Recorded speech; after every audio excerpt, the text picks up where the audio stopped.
Mhm. So welcome everybody to today's webinar. I'm Kieron Sambrook-Smith, Chief Commercial Officer at Platform, and I'm talking to Roland Benedetti, who is the SVP of Strategy for Ibexa. And today we're talking about Ibexa's growth and their journey from their previous incarnation, which was Easy Systems, to a recent rebranding, and we're going to look at growth and new product offerings and product direction and strategy and all sorts of interesting things. So I'd like to introduce Roland, and perhaps you can tell us about yourself and yeah, please. Yeah, sure. Thanks, Kieron, and welcome everybody. So as you mentioned, I'm Senior Vice President Strategy at Ibexa. I've been with the company for quite a few years in different positions. And we are, as you mentioned, we were Easy Systems and we rebranded. We'll touch maybe a little bit on that. But in any case, we are enterprise software company, like mid-size, with a strong and clear focus on digital experience platform. So that's what we provide. We provide a digital experience platform to our customers, basically to help them go through their digital transformation, digitalize their business. We do have a focus maybe on B2B related projects, helping companies to buy and to sell from each other. And that's a little bit the gist, basically. Tell me more about the size of the business and number of customers, Roland. So basically, the number of customers, of course, has been changing and is growing. Coming from the open source side, at some point we had a lot of small customers, but if we speak about enterprise customers, it's around 400 enterprise customers. I would say large accounts. Each of these customers, they engage with us on the long term. Like we have an average life cycle for our customers more than 7 years. I think we are close to 8 years. So they are with us for the long run, and they are on a subscription base. So our business model is based on a subscription, software subscription. It's a base which is growing now. For the last few years, around 15% growth in terms of recurring revenue year after year. Last year was the best year actually for Ibexa or Easy Systems. No matter what, it's a reasonable growth, but which is combined with a very good operational margin. So we have now secured a really fit and healthy company where we do more than 25% operational margin those days. So that's a little bit the spot we are, because where we come from as well, we have a lot of new business. So we've been stopping SMBs and working, focusing only on enterprise. So we doubled our new business the last 3 years, I think. And yeah, it's growing steadily, I would say. I don't know if it's growing as fast as Platform.sh, because you guys are also growing very fast. Yeah. we are, and we're growing fast because we have customers like you. Okay, so that's really interesting. So I'd be interested to understand why customers are buying Ibexa versus, license-free CMSs such as Drupal, perhaps, or even at the other end, Adobe. Why Ibexa? What sets you apart, and what's your perfect customer profile? Yeah, that's a good question. There's different axes you can look at this, and we are way more than a CMS now. And the move from being a CMS to being a DXP includes different capabilities that we've been building into our product. One of them relates more to personalization, which is not something you will find really in a standard CMS. So when you buy Ibexa Platform or Easy Platform, which is the name of the product, you get access to capabilities such as personalization, which are delivered through the cloud as a SaaS service, for instance. And you can build very, very personalized and relevant experiences, I would say, for your customers. The other thing is you get access to a range of e-commerce capabilities, which are quite advanced, focused around B2B. That's the result actually of an acquisition we did and we integrated in our platform, built on the very same technical platform, technical foundation, which you know is relying on PHP, the Symfony framework, and our core platform, Easy Platform. So you get a range of capabilities that you don't necessarily find in one or the others. We see really three different players competing with us. On one hand, as you mentioned, you would find like the monolithic DXP, like Adobe, Sidecore, and the likes, which are very often very expensive, very heavy. And we think we provide something much more agile in terms of alternative. On the other hand, there's the stack approach, people who like to build from a myriad of small products or services even, which is a viable approach, but which leads to building a lot of, I would say, custom homegrown integration and glue and developing a lot, so creating depth as well.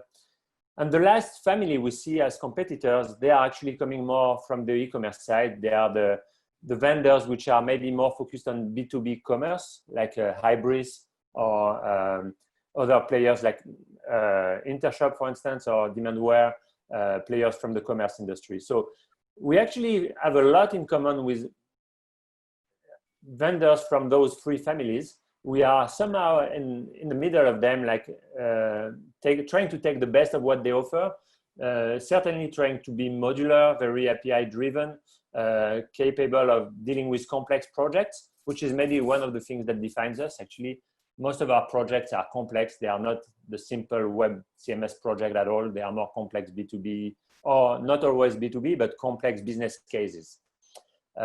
So yeah, that's a little bit where we are. We think we provide something a little bit unique in the market in that respect, that we are somehow in between those, at the intersection of these three families that I just mentioned. Yes, okay. And do you have many customers using multiple products as well as Easy, or do they tend to make a strategic decision and then migrate other platforms to Easy?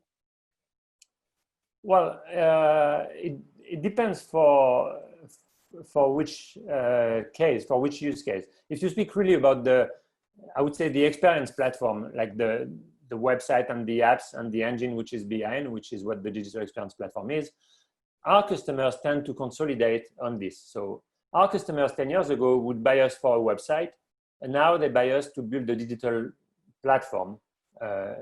They buy us to build their digital platform, which is the result of our DXP, but also other components. They will integrate clearly with other best-of-breed solutions, integrating also with the business systems, which is, of course, very important.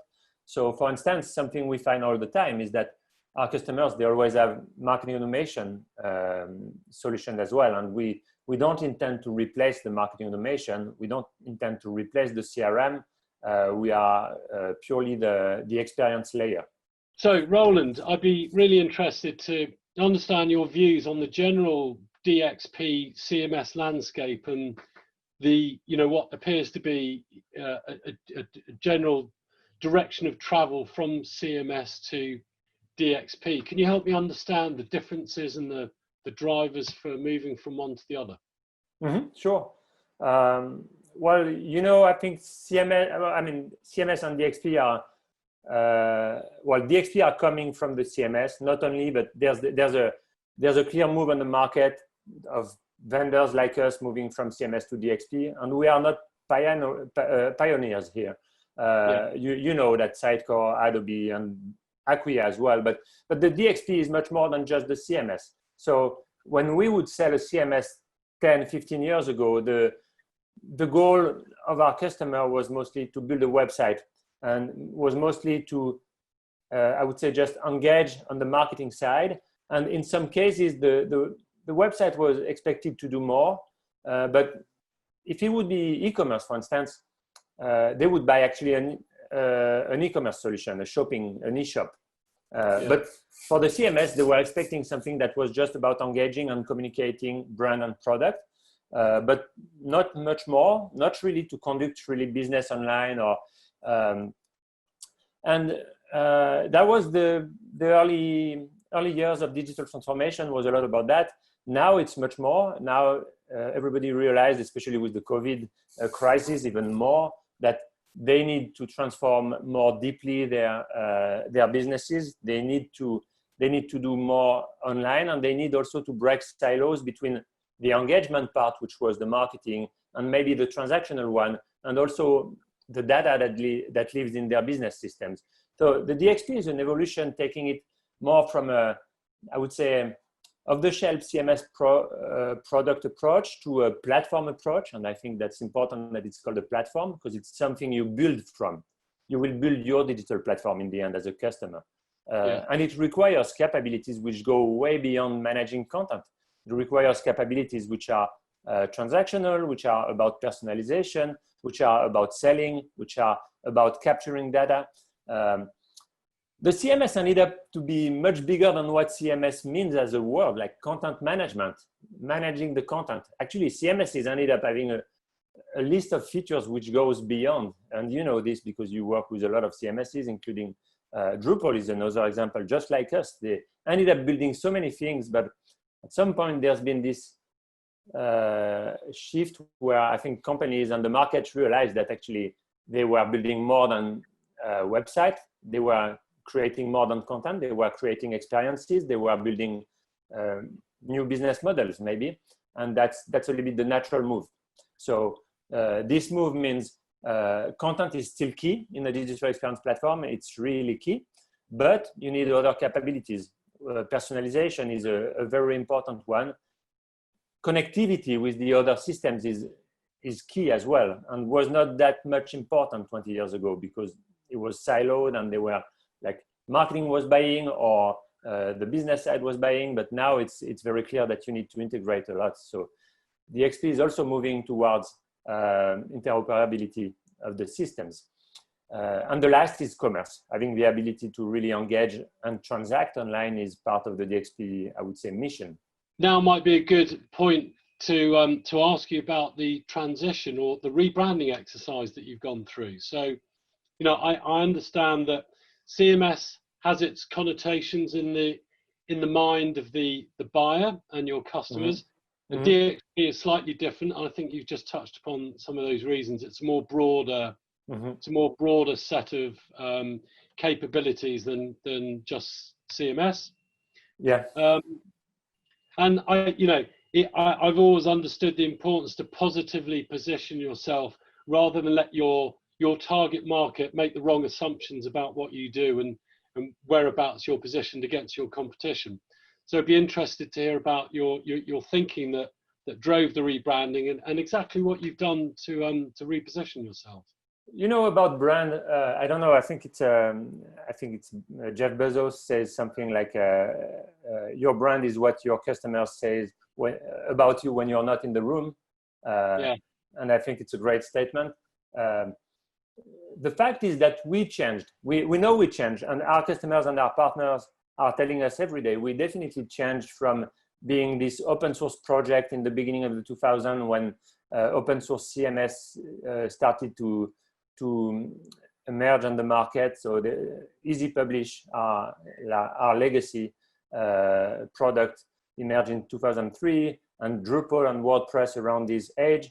And we changed a lot since then. We found a business model. We became much more professional. We at some point we understood we would work mostly with enterprise because the concepts in our product were more fitting the enterprise world, and they were actually not fitting so well, I would say, consumer or SMBs. And as you mentioned, finally we evolved to be a DXP solution provider and not just a CMS. So we changed a lot. Our company changed, our people, our culture. We have a lot of people who were there at the beginning who are still with us for sure, but we changed. And our brand didn't, and our brand still was carrying a lot of we were in the early 2000s. The name of the product, Easy Publish, for instance, was, and actually, funnily enough, you started with this, was conveying the fact that we are working with publishers only, or we are focusing on publishing, but we are not. So, so it brought this, it always had this, bring this meaning and this perception that is not who we are. It's also something that was deeply rooted into open source and also technical persona, the developer persona, whereas our product today speaks much more to business buyers, and that's actually the way we sell to business.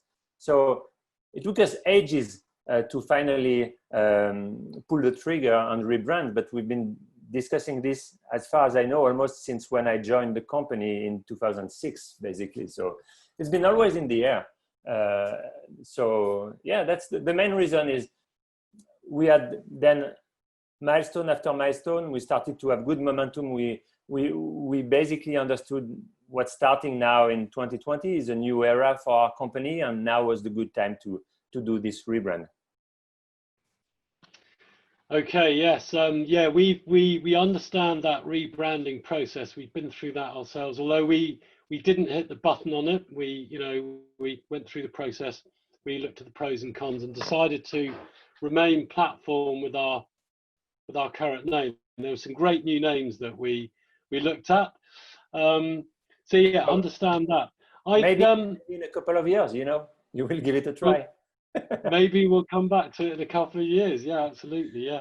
Yeah. I'd like to ask you about your product strategy over the last, say, 2 or 3 years, and of course, where it's going into the future. But of course, what one major evolution of the offer, of course, was the cloud offer, which is where we became engaged with you and we helped you launch that offer. So it'd be good to understand your thinking about why that became so important to launch a cloud offer, and the impact that the cloud offer that we helped you build had. How did that affect the business? Yeah, so basically, the value we provide to our customers lies in different, mostly 3 different things. On one hand, we help them basically develop new sales channels. Mostly, no, it's not always about sales. It's sometimes just about business relationships, but it's new channels which are digital. So that's the first one. Like we enable them to jump on new channels. We enable them to build great customer experiences, and that became something that is crucial. We all know that. Now that buyers are in control, they are much more. They can't stand if there's any friction in their journey. So they need the impeccable, frictionless buying experience, and that's very important.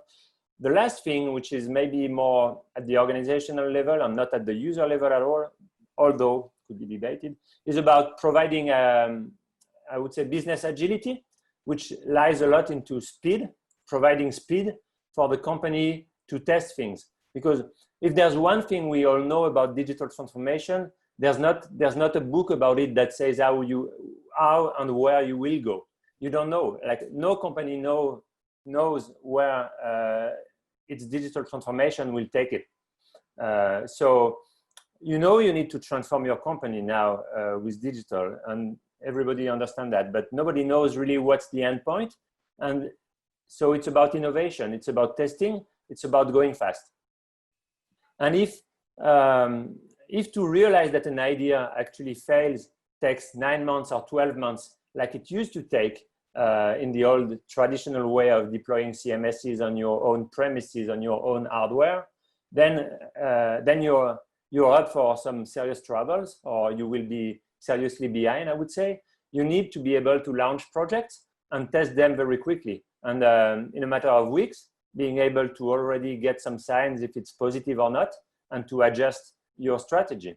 So the cloud thing is all about that. It's not because cloud is the way to go or because developers like cloud. It's just because for the business, it gives more agility. It goes faster.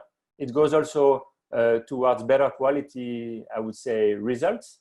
It's all about that, basically, for us. It's speed and focusing the value on really the business application and not really on the infrastructure. It can only bring value.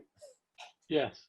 Yeah, I think, would it be true to say that the cloud and the underlying platform as a service has greatly benefited your customers because they're able to accelerate functional build and deployments and get their iterations of the Ibexa platform to market quickly, but also it's benefited Ibexa themselves in a couple of ways, probably because your own product development is also accelerated using the principles of the platform as a service. So you're actually getting your new features out there and available to your customers quicker. And also I think there was the actual the cost and complexity of building a cloud in the first place was something you didn't have to do. So of course, deploying a PaaS, the platform PaaS, allowed you to get to market with the cloud offer fast. Yeah. Would that be a correct summary? Yeah, that's there's a couple of things you throw there. So absolutely. And first, you speak about using it ourselves, which we try to use most of the things we build actually. So we use our platform for our website, of course. We use we tend to, how do you say, eat our own dog food. Yeah. So drink your own champagne is that's the fancy way to say it. So the other thing is we moved from being a very engineering driven company to start to put more emphasis on product management and driving the product development with a more business centric look at the product. So it's been a shift from being an open source vendor, so it's been a shift the last 15 years. And in my previous role, I was heading the product team. The platform.sh, the PaaS concept really helped product managers to be able to test way earlier, to be much more agile, to be working hand in hand with the engineering team, and to, as the product is not even finished, to really be immediately on the product, testing it, providing feedback, having a real collaboration with engineers, and not waiting for a release to be finally installable on some sort of a system somewhere. So today it's making product managers able to test earlier, to identify the issues earlier, to provide feedback to engineers earlier, and it gave us a lot of speed for sure. That's clear. It also gave a lot of speed to our solution architects and professional services team, because they are always creating new proof of concepts, new prototypes, new. As working with enterprise, it's not out of the box. You always have to customize, and for that, platform as a service is a great concept. Like a pre-sales engineer can come and very quickly spin up a new environment and just customize this to show something to a customer, to demonstrate the power of the platform. And at the same time, he will demonstrate the power of the PaaS side of the platform, and also the power of Easy Platform, the application layer. So yeah, it definitely brought us a lot of value. It also, it didn't come by magic. We had to adapt a little bit to it.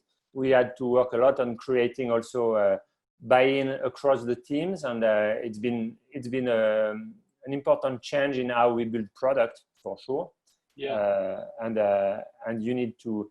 It's never purely about technology. It's also about governance and how you get this used the right way. So that's also important, I think. Roland, I'm guessing the perception of value of what was a DXP product before your cloud offer has now vastly changed, whereas your senior customers were looking at an application that would be of value to the development teams and the business and the marketing people.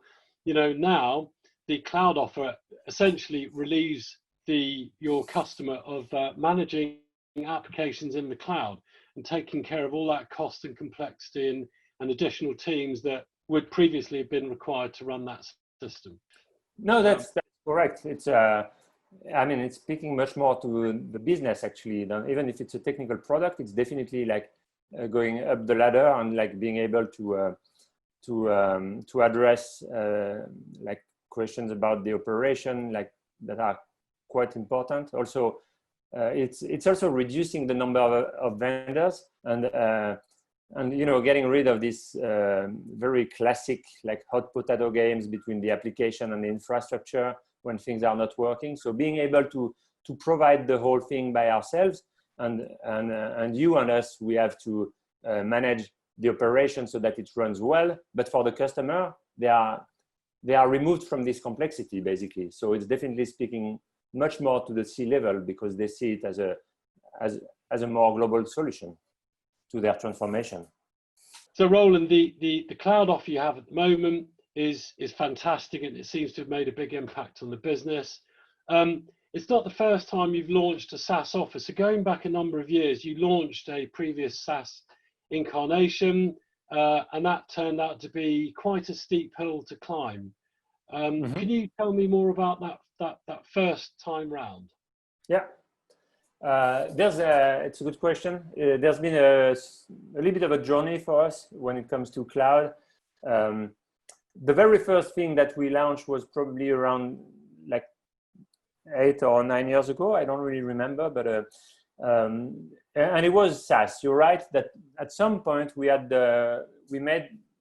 tried to have a version of our CMS. Back then was Easy Publish version 4, I think, maybe, yeah, version 4, available on the cloud as a SaaS service. So not letting the developers develop with it, but trying to build a very highly configurable from the user interface, highly configurable CMS that companies could buy and use directly without development. And this was not a great, this was first, we wanted to go cloud, and this was the first attempt to go cloud, but this was, there were a couple of things that didn't really work well. The first one is the strategy was probably wrong in terms of positioning, because this is something that would work for SMBs. This is something that could have worked if we would have looked at competing with the Wix, Squarespace, or WordPress of the world. But that's not really who we were, and that's not really where we wanted to go anyway. So in terms of positioning, a SaaS CMS is a different story than the content management platform, and even further than a DXP. So we tried this, and it didn't work well, but it's a go-to-market question, it's a marketing question, it's a strategy question. And about the hosting, well, to be honest, technically it was working. It was just SaaS, but what we realized is really that our customers, and the best fit for our technology then was really when our customers were trying to do complex things, when they were building from the platform. And that's probably the years where we started to focus on enterprise. And I'm speaking about 2013, something like this, I think. We started to cut SMBs, and we had some churn on our SMB revenue, and that's fine. It's not the customers we wanted for the future. And then we had a second attempt, which was not SaaS, but we had an attempt to basically create a PaaS ourselves with an infrastructure partner that would provide actually the hardware, the data center, but that would not provide the cloud automation layer. So we tried to do this ourselves for a little bit with some concepts which are not necessarily so far from what's at the core of Platform.sh, based on Git, based on deploying quickly, and with this DevOps approach. So we did try this, but we didn't succeed because that was like a side project. It was important, but all our resources were more at the application level. And I think what we learned is that here we would go faster by teaming with someone who is expert in that domain. We didn't get the knowledge. We didn't get the domain expertise of what platform as a service would be. And it's an expertise which is a little bit tricky because it's, again, at the intersection between application and infrastructure. It's not, clearly, it's not just about data centers. It's much more. So this attempt, we tried a little bit, and it really didn't work out. And so that's when we started to be on the watch for more of a technology partner with whom we could work together. And that's how we ended up working together. Okay. Is that making sense? Answering the...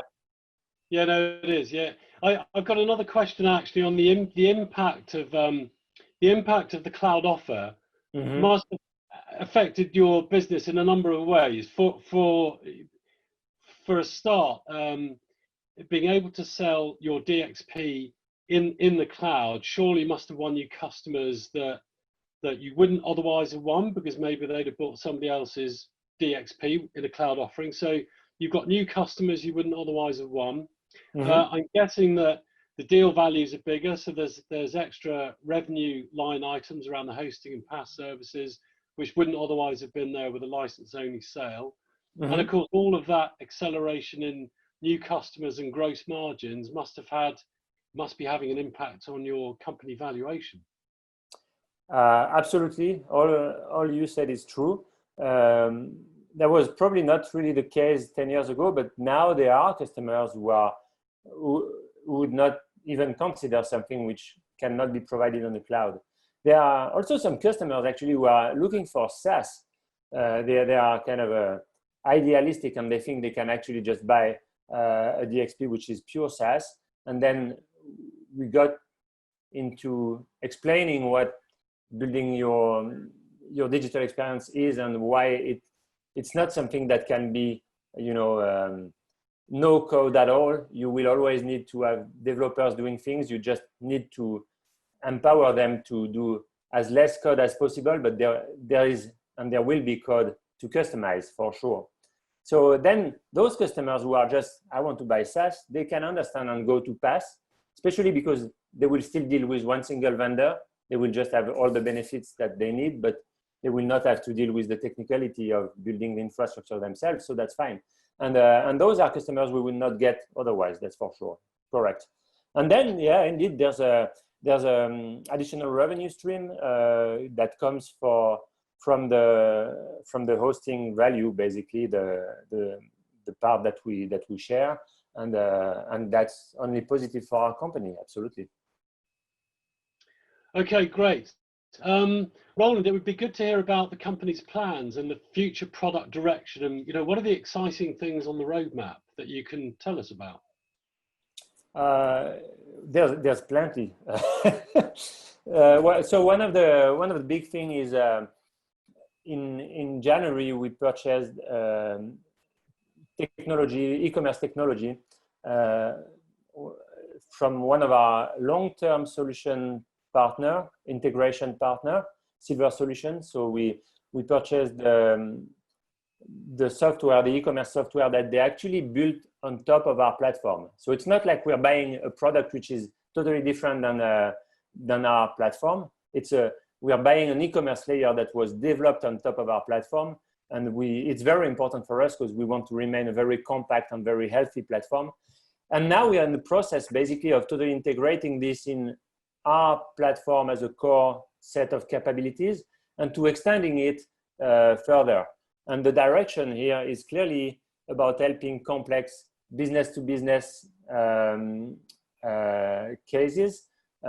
We don't do only business-to-business type of project, but we have a strong focus on them just because it's a beautiful opportunity now. All B2B companies are at this point in time where they need to accelerate. They are behind, unlike B2C. They very often waited a long time before realizing they need to digitalize. Digitalizing for them is much more complex than B2C because their products, their interaction, their business processes are way more complex.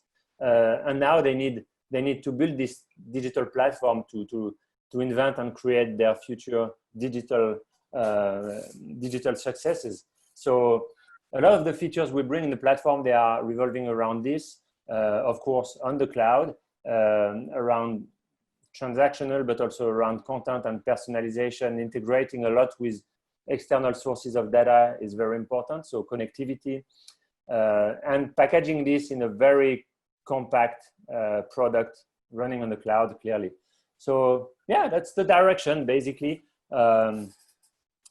Solving the B2B challenge of digital transformation. That's what we want to do now. So, there's a strong move in the market towards headless applications and headless CMS. How's that affecting Ibexa? That's a good and complex question. Thank you. And it's actually touching also on Platform.sh. That's very important. So one good thing about Platform.sh, for instance, is that you can run Easy Platform, and you can also run your own environment for deploying Node.js applications or pure JavaScript applications. And that's something we like about it. As we mentioned about the CMS market, the evolution from CMS to DXP, there's also clearly a trend for CMSs to go headless and to embrace this new way of building applications where the front is really decoupled from the back.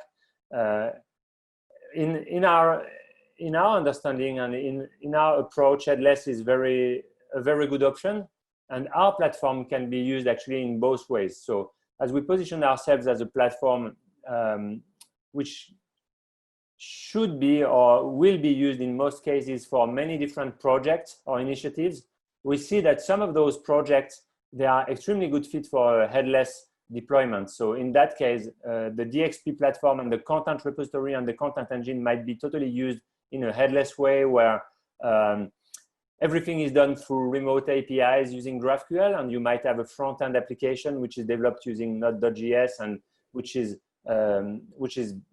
building this front-end layer of experience, and that's really fine. And in other projects, the traditional web content management approach with templates using Symfony and using the old school way of doing things is also very valuable. And it depends a lot on the maturity of the teams, on their skill set, and the strategy. And our approach is really to provide a platform that can offer both. And most of our customers, they will actually use both. On some specific project or initiatives, they will go headless. And on some others, where actually there's a ton of value in the traditional way of delivering content, they will go with the DXP, especially when they want quite advanced personalization, and we provide capabilities almost out of the box for that. Otherwise, they are in for a lot of investment, I would say, in custom applications. Roland, it'd be interesting to hear about how some of your customers have taken advantage of Platform's fleet management functionality, and they've started with one project and then they've rolled out your cloud offer across multiple projects in their company. Mm-hmm. Yeah, it's interesting. It's about the capabilities of Platform.sh, the fleet concept of managing a range of different, I would say, projects or brands or initiatives. But it's also about Easy Platform actually itself, our product. So Ibexa, back in the day, we were talking about CMS. Back in the day, we would do like one website project. But now what we sell is more a platform that is used across organizations, across companies. So you mentioned, I don't know if you did mention, but if not, Financial Times or companies like Group Atlantic or others, they are usually using us and using you, not for just one single project or brand, but for many. I would say on average, our customers, probably something around 10 brands. One of the big part of the value we bring on the table is because we let them build a platform which is consolidating and rationalizing their technology and their operation without ever constraining it, with still leaving a lot of freedom, but still rationalizing cost and operation. And that's key. And in that respect, the ability of Platform.sh to be the solution for a fleet is great, and is resonating really well with the same capabilities that we have on Easy Platform at the application level, where the same platform can be deployed in a number of ways, where they can see the value of rationalizing and having a common foundation to build all their initiatives. Still letting them do very different things for different brands because they are a different level of maturity, but rationalizing a lot the cost, the team, the HR side, but also the vendor management process as well. It's simpler for them. They just have one vendor to deal with. Well, that's great to hear that the platform fleet management strategy is working for us, and it's clearly working for your customers as well. That's great to hear. Yeah, you know, well, digital transformation, we spoke a little bit about that. Very often it will be about launching new projects, and very often it will also end up being launching new brands. There's also a lot of consolidation we see in our customers, or acquisitions, for instance. And when you have a platform like this, which is much more agile when it comes to spinning up a new project or migrating something new within the boundaries of this platform, I think it's a lot of value for them. The greatest of success, because your success, of course, is our success. And it's very, very good working with you and being your strategic partner. Yeah, thanks to you, Kieron. Thanks to all the team. And we obviously, we look forward to the next years because it's now growing quite fast. So that's good. And yeah, thank you. Thanks very much. Thank you, everybody, for listening.